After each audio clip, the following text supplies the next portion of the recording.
교회 성도들을 지도하던 사도들이 하나둘 선교 현장에서 순교를 당하고 이제는 사도들에게 배운 제자들만 남았습니다. 남은 제자들은 가정 핍박 속에서도 사도들이 가르친 말씀을 기억하고 또 다른 제자들을 가르치면서 믿음을 지켜나갔습니다. 그리스도인들을 박해하던 유대교도 로마의 AD 70년에 예루살렘이 멸망하면서 유대인들의 끈질긴 박해도 끝났습니다. 유다의 멸망으로 유대인들의 박해가 끝난 기쁨도 잠시였습니다. 그리스도인들은 이제 로마 제국 황제들의 핍박을 받아야 했습니다. 로마 황제들의 박해는 유대인들의 박해보다 더 잔인했습니다. 그리스도인들을 굶주린 사자의 밥이 되게 했고 검투사들은 칼을 들고 싸우기를 거절하는 그리스도인들을 무참히 살해했습니다. 성도들이 피를 흘리며 죽어가는 것을 지켜보면서 로마 시민들은 열광했습니다. 로마 황제들의 박해 시기에는 그리스도인들을 죽여도 살인죄가 되지 않았습니다. 그리스도인들은 로마 황제들의 이 같은 극심한 박해를 피해서 로마와 멀리 떨어진 동굴에서 함께 생활을 하기도 했습니다. 성도들은 박해 가운데서도 일이 끝난 밤 시간에 은밀히 모여서 사도들이 써보냈던 편지들을 읽고 주의 재림을 간절히 기다리면서 조용히 기도했습니다. 그리스도인들이 핍박을 받는 이유는 크게 두 가지입니다. 첫째는 그리스도인들은 밤에 자기들끼리 은밀히 모여서 사람의 피를 마시고 인육제사를 드리는 식인종들의 밀교로 생각했습니다. 성찬에 대한 오해 때문입니다. 둘째는 만왕의 왕 그리스도를 믿는다는 것은 황제에 대한 반역이라고 생각했습니다. 초대교회 그리스도인들은 로마의 황제 숭배를 거절하다가 많은 성도들이 순교를 당했습니다. 박해를 받던 교회에 기쁜 소식이 생겼습니다. 콘스탄틴 황제가 그리스도 교회를 로마의 국교로 선포한 것입니다. 내일을 기약할 수 없었던 힘든 생활을 하던 성도들에게 이 소식은 한 줄기 희망의 빛이었습니다. 황제는 종교 전시장이 된 로마를 기독교를 국교로 정해서 종교나 정신적으로 하나로 통일하는 것이 목적이었습니다. 콘스탄틴 황제의 기독교 승인은 그리스도인들의 박해를 멈추게 하는 큰 역할을 했습니다. 그러나 이에 대한 교회의 부작용은 회복할 수 없는 길로 갔습니다. 교회에 대한 황제의 박해는 멈추었지만 교회는 황제의 권력과 특혜를 누리는 사제들 때문에 급속하게 타락해 갔습니다. 지역마다 교회 사제들은 자기 종교 권력을 확대했고 성도들을 끌어모으기 위해서 여러 가지 수단을 동원했습니다. 사제마다 성전 건축에 열을 올렸고 재정을 확충하기 위해서 각종 종교 행사들을 시행했습니다. 사제들이 시복을 베푼다는 명목으로 이교도의 제사와 유대인의 예배를 도입해서 성도들에게 미사를 강요하기 시작했습니다. 사제들은 성당을 가진 넓은 땅과 장원을 소유했고 노예까지 거느린 거대한 교회 장원을 자녀들에게 세습했습니다. 유럽에 가보면 성당이나 수도원이 거대한 성을 방불하는 장원들을 많이 볼 수 있습니다. 이런 성당과 수도원들이 처음에는 모두 사제들의 개인 재산이었습니다. 사제들은 많은 재산을 가지고 있었지만 면세 특권을 누렸습니다. 당시에는 사제 독신 제도가 없었습니다. 로마 교회에서는 사제들의 부패와 사치 그리고 교회 세습 문제가 심각했습니다. 교회 세습을 교회법으로 금지했지만 사회 법정에 서지 않는 사제들을 통제할 방법이 없었습니다. 로마 교회는 사제들이 교회와 장원을 자녀들에게 세습하는 것을 막기 위해서 안간힘을 썼습니다. 1139년에 열린 2차 라테란 공의회에서 사제 독신주의를 채택한 것입니다. 믿음과 신앙이 없는 사제 독신주의는 많은 부작용이 나타났습니다. 교황과 사제들이 수도원에서 수녀와 음란을 행하고 또 아동 성애 문제가 사회적인 심각한 문제로 터져나왔습니다. 로마 교회 사제들은 유일하신 하나님과 그의 보내신 자 예수 그리스도를 믿는 사람들이 아니었습니다. 로마 황제들의 박해는 사라졌지만 박해의 종료와 함께 사도들이 가르친 참된 신앙도 교회에서 사라졌습니다. 바울의 선교와 사제들의 선교는 완전히 달랐습니다. 바울은 고린도 성도들에게 자신이 어떻게 선교했는지 자세히 말해주고 있습니다. 내가 생각건대 하나님이 사도인 우리를 죽이기로 작정한 자 같이 미말해 두셨음에 우리는 세계 곧 천사와 사람에게 구경거리가 되었노라. 우리는 그리스도의 영광으로 미련하되 너희는 그리스도 안에서 지혜롭고 우리는 약하되 너희는 강하고 너희는 존귀하되 우리는 비천하여 바로 이 시간까지 우리가 줄이고 목마르며 헐벗고 메맞으며 정처가 없고 또 수고하여 친히 손으로 일을 하며 부욕을 당한 적 축복하고 핍박을 당한 적 참고 비방을 당한 적 권면하니 우리가 지금까지 세상에 더러운 것과 만물의 찢기같이 되었도다. 내가 너희를 부끄럽게 하려고 이것을 쓰는 것이 아니라 오직 너희를 내 사랑하는 자녀같이 구원 전하려 하는 것이라. 그리스도 안에서 일만 스승이 있어되 아비는 많지 아니하니 그리스도 예수 안에서 복음으로써 내가 너희를 낳았음이라. 그러므로 내가 너희에게 권하노니 너희는 나를 본받는 자 되라고 말씀하고 있습니다. 바울은 성도들을 잘 인도하기 위해서 지금도 목마르고 헐벗고 굶주리고 매를 맞고 정처가 없고 핍박을 당하고 뒤에서 욕을 먹고 비방을 당하고 있다고 말하고 있습니다. 바울이 말하는 세상의 더러운 것과 만물의 찢기가 되었다는 뜻이 무슨 말입니까? 현대어로 말하자면 지금도 쓰레기 같은 인생을 살고 있다는 말입니다. 그러나 바울은 지금까지 친히 일을 하면서 아버지의 마음을 품고 복음으로 너희를 낳았다고 바울의 심정을 말하고 있는 것입니다. 이렇게 자신의 생명을 바치는 바울의 아버지 복음과 자기의 사육을 좇는 사제들의 복음이 같을 수가 없는 것입니다. 황제의 권력을 등에 본 사제들은 교회를 통해서 자기의 정치적 입지만을 관철시켜 나갔습니다. 사제들은 자기 종교적 이념이 관철되지 않을 때는 황제에게 판결을 요청하기도 했습니다. 교회의 분열을 원치 않았던 황제는 황제의 통치 이념에 맞게 아부하는 자들의 손을 들어줬습니다. 임종 직전까지 세례를 받지 않았고 성경을 알지 못하는 황제에게 교회의 판결을 요청한 것은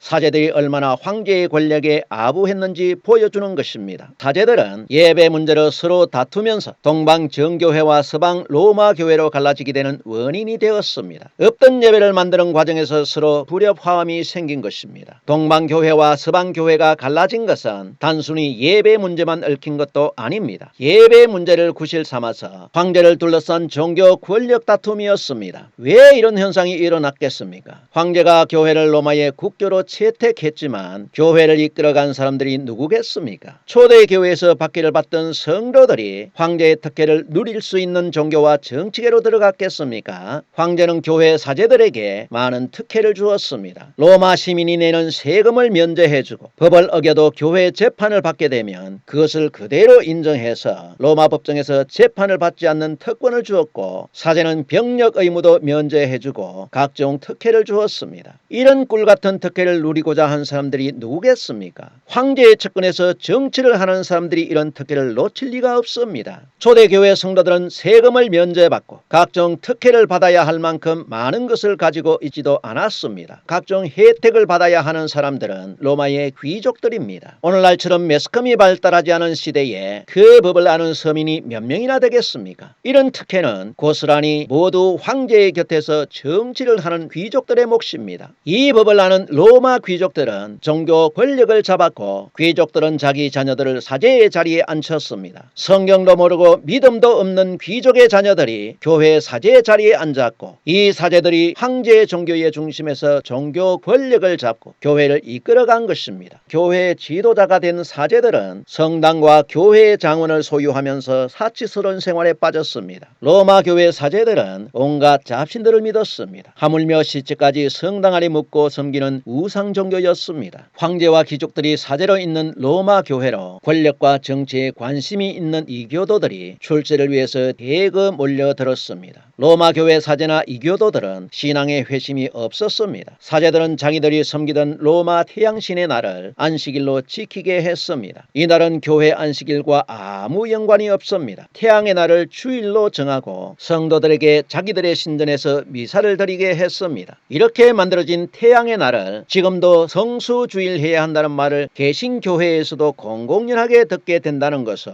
무엇을 의미합니까? 뿌리가 천주교와 같다는 말입니다. 세속화된 교회를 바라보면서 사도들의 가르침을 받은 제자들은 조용히 음녀가 된 교회를 떠났습니다. 이제 그리스도인들은 로마 교회에게 박해를 당하게 된 것입니다. 초대교회 성도들은 끈질긴 사제들의 박해 속에서도 조용히 숨어서 사도들에게 배운 신앙생활을 지켜나갔습니다. 이들은 사람의 눈에 띄지 않는 산이나 숲속 동굴에서 사람들의 눈을 피해 모임을 가졌습니다. 로마 교회를 피하는 그리스도인들을 잡으면 마녀인지 아닌지 구별하기 위해서 온갖 고문을 가했습니다. 고문을 가해서 죽으면 사람이고 죽지 않으면 마녀라고 불에 태워 죽였습니다. 이렇게 순교한 그리스도인들이 1억이 넘는다고 합니다. 로마 교회에서는 미사가 거룩하기 때문에 미사를 드리지 않는 사람은 천국에 갈 수 없다고 가르쳤습니다. 어디서 많이 들어본 말 같습니다. 로마 교회는 천국에 갈 수 있는 조건도 많이 내걸었습니다. 거룩한 미사를 드려야 천국에 갈 수 있고 세례도 받아야 천국을 갈 수 있고 예수님께 기도하면 무서워서 사다리에 떨어지기 때문에 예수님께 기도하지 말고 성모 마리아에게 기도해야 천국 갈 수 있고, 죄를 많이 지은 사람은 면죄부를 사면 천국 갈 수 있고, 지옥 간 부모를 위해서 헌금을 많이 내면 헌금통에 동전 떨어지는 소리가 들릴 때마다 연옥에 있는 부모님과 영아들이 점점 천국에 가까워진다고 가르쳤습니다. 이렇게 교회 이름으로 종교 장사가 미천 안 드는 수지 맞는 장사였습니다. 지금도 한국에서는 구원팔이 종교 장사가 잘 되고 수지 맞습니다. 종교 장사 한번 해보십시오. 떼돈 법니다. 그렇다면 개신교에서 예배는 어떻게 생겨났겠습니까? 우리는 루터의 종교개혁으로 모든 신앙이 개혁되었다고 생각합니다. 루터의 종교개혁은 성경과 믿음에 대한 개혁이 일어난 것이 아닙니다. 루터는 면죄부 교리만 반대했을 뿐입니다. 루터는 로마 교회로부터 분리되는 것을 원하지 않았고 로마 교회 행정과 교리를 그대로 따랐습니다. 진정한 종교개혁은 루터와 깔뱅도 하지 못했습니다. 깔뱅도 로마 교회처럼 자기 교회를 반대하는 사람을 화형으로 죽였습니다. 로마 교회와 자유를 위해서 한 것이 전부였습니다. 루터나 칼빈을 교단마다 종교 개혁자로 기념하고 선전하는데 우리가 썩는 것입니다. 이들은 진정한 종교 개혁자들이 아닙니다. 진정한 종교 개혁자는 사도 바울입니다. 유대인들의 박해 속에서도 참된 복음의 열정으로 유대교에서 기독교로 종교 개혁을 이룬 바울을 기념해야 합니다. 이런 것이 참된 종교 개혁입니다. 우리는 설교 때마다 바울을 설교하지만 루터나 칼빈은 기념해도 바울을 기념하지 않습니다. 우리가 믿고 따라가야 하는 믿음의 인물 선정이 잘못된 것입니다. 성직자들이 바울과 같은 마음으로 목회를 하고 선교를 한다면 총칼을 들고 싸우지 않아도 시간이 지나면 바울이 전했던 복음이 꼽히는 것입니다. 마태복음 26장에서 예수님께서는 이렇게 말씀하셨습니다. 내 칼을 도로 칼집에 꽂으라. 칼을 가지는 자는 다 칼로 망하느니라. 너는 내가 내 아버지께 구하여 지금 12군단 더 되는 천사를 보내시게 할 수 없는 줄로 아느냐고 말씀하셨습니다. 예수님께서도 복음은 칼을 가지고 싸워서 될 일이 아니라는 것을 제자들에게 가르치신 것입니다. 그러므로 사도들은 성도들을 모아서 유대인들과 칼로 싸우지 않았습니다. 바울도 성도들을 모아서 로마 황제와 칼로 싸우지 않았습니다. 사도들이 칼을 들고 싸우지 않아도 사도들이 피를 흘린 곳에 복음의 꽃이 피었습니다. 복음은 예수님의 증거를 가진 자들의 피를 먹고 꽃이 피는 것입니다. 루터나 칼빈은 바울을 결코 대신할 수 없습니다. 그러나 교단들은 사람을 절대화시키고 신격화시키고 있습니다. 이들은 교단의 황제가 되었고 교단들은 이들을 우상 숭배하고 있는 것입니다. 종교개혁을 했다고는 하지만 속이 개혁되지 않는 개신교는 얼마 되지 않아서 신흥 성직자들의 권익을 대변하는 단체로 변했습니다. 개신교는 서로 정통성을 강조하면서 왜곡된 로마 교회의 신학과 신앙 고백을 서로 한치의 오차도 없이 그대로 받아들였습니다. 개신교는 로마 교회와 같이 신앙 고백 시대로 접어들면서 참된 믿음보다 경직된 종교 생활로 변한 것입니다. 로마 교회처럼 자연스럽게 예배와 설교를 절대시하고 예배를 거부하는 사람은 이단으로 몰아세웠습니다. 개신교에서 예배가 생겨난 것은 종교개혁자들이 로마 교회 미사를 그대로 따라하면서 생겨나게 된 것입니다. 겉모습은 개혁이 된 것 같지만 속은 그대로 로마 교회로 남아있는 것입니다. 예배에는 믿음과 생명이 없습니다. 성경은 우리에게 구원과 진리의 길을 가르쳐주고 있습니다. 종교생활은 성경 말씀이 없어도 이방 종교에서도 얼마든지 잘할 수 있습니다. 하나님께서는 우리가 말씀으로 돌아갈 수 있도록 초대교회 성도들은 가지지 못했던 성경을 우리 손에 들려주셨습니다. 성전에 가서 예배 드리지 않아도 하나님의 말씀을 지키고 살아가는 사람을 하나님께서는 기억하십니다. 사도행전 10장에 보면 가이사라에 고넬료라 하는 사람이 있으니 이달리아 데라 하는 군대의 백부장이라. 그가 경건하여 온 집으로 더불어 하나님을 경외하며 백성을 많이 구제하고 하나님께 항상 기도하더니 하루는 제9시쯤 되어 환상 중에 밝히 보매 하나님의 사자가 들어와 가로되 고넬료야 하니 고넬료가 주목하여 보고 두려워 가로되 주여 무슨 일이니이까. 천사가 가로되 내 기도와 구제가 하나님 앞에 상달하여 기억하신 바가 되었으니 내가 지금 사람들을 요바에 보내어 베드로라 하는 시몬을 청하라고 사자가 계시해 주셨습니다. 고넬료가 하나님께 경건을 인정받은 것이 무엇입니까? 예배를 드렸습니까? 아닙니다. 고넬료의 경건은 백성을 많이 구제했다고 기록하고 있습니다. 백성을 구제했다는 것은 백성을 사랑했다는 말입니다. 그리고 기도했습니다. 이것이 경건입니다. 이것이 하나님을 믿는 믿음입니다. 이방인이기 때문에 예루살렘 성전에 가서 예배를 드리지 못해도 하나님의 말씀을 지키는 고넬료에게 사도를 통해서 구원의 소식을 듣게 하신 것입니다. 어떤 사람은 고넬료가 로마에 살던 유대인이라고 합니다. 아닙니다. 고넬료는 이방인입니다. 사도행전 10장에 보면 이르되 유대인으로서 이방인을 교제하는 것과 가까이 하는 것이 위법인 줄은 너희도 알거니와 하나님께서 내게 지시하사 아무도 속되다 하거나 깨끗지 않다 하지 말라 하시기로 부름을 사양치 않고 왔는데 왜 불렀는지 묻고 있습니다. 고넬료는 예루살렘 성전에 들어가서 예배를 드릴 수 없는 이방인입니다. 고넬료처럼 하나님을 경외하면서 경건하게 살아가는 사람은 하나님께서는 예배당 밖에서도 얼마든지 만나주시고 구원을 베푸십니다. 하나님의 말씀에 순종하지 않는 자들은 예배당 안에서 아무리 많은 예배를 해도 하나님께서 만나주시지 않습니다. 구원을 베푸는 것은 교회와 성직자들의 전유물이 아닙니다. 십자가에서 부활하신 예수님의 권한입니다. 예수님은 우리에게 종교 생활을 만들어 주시기 위해서 오신 분이 아닙니다. 우상을 섬기던 종교 생활에서 해방시키고 구원하시기 위해서 오셨습니다. 말씀으로 돌아가서 성경을 배우게 되면 구원의 길이 보입니다. 바울은 디모데에게 성경에 대해서 이렇게 말씀해주고 있습니다. 디모데후서 3장에 보면 그러나 너는 배우고 확신한 일에 거하라. 내가 네게서 배운 것을 알며 또 내가 어려서부터 성경을 알았나니 성경은 능히 너로 하여금 그리스도 예수 안에 있는 믿음으로 말미암아 구원에 이르는 지혜가 있게 하느니라. 모든 성경은 하나님의 감동으로 된 것으로 교훈과 책망과 바르게 함과 의로 교육하기에 유익하니 이는 하나님의 사람으로 온전케 하며 모든 선한 일을 행할 수 있도록 해준다고 말씀하고 있습니다. 바울은 디모데에게 말하기를 너는 성경을 배워서 흔들리지 않는 확실한 믿음 위에 굳게 서라고 권면해주고 있습니다. 그리고 바울은 디모데후서 2장에 보면 내 아들아 그러므로 내가 그리스도 예수 안에 있는 은혜 속에서 강하고 또 내가 많은 증인 앞에서 내게 들은 바를 충성된 사람들에게 부탁하라. 저희가 또 다른 사람들을 가르칠 수 있다고 말씀하고 있습니다. 성도들이 환난과 핍박 속에서도 믿음 생활을 할 수 있었던 것은 바울이 힘써 성경을 가르친 것이 성도들의 믿음의 힘이 된 것입니다. 바울이 가르친 성경이 힘이 되어서 초대교회 성도들은 총칼을 들지 않아도 박해 속에서도 스스로 자신을 종교개혁하면서 믿음으로 세상을 이겨나갔습니다. 자신이 성경이요 말씀이신 예수님께서는 자신에 대해서 요한복음 6장에서 이렇게 말씀하셨습니다. 예수께서 이르시되 내가 진실로 진실로 너희에게 이르노니 인자의 살을 먹지 아니하고 인자의 피를 마시지 아니하면 너희 속에 생명이 없느니라. 내 살을 먹고 내 피를 마시는 자는 영생을 가졌고 마지막 날에 내가 그를 다시 살리리니 내 살은 참된 양식이요 내 피는 참된 음료라고 말씀하셨습니다. 그리스도인들은 성경을 배우고 그 속에서 예수님의 피를 마셔야 참된 신앙이 자라나는 것입니다.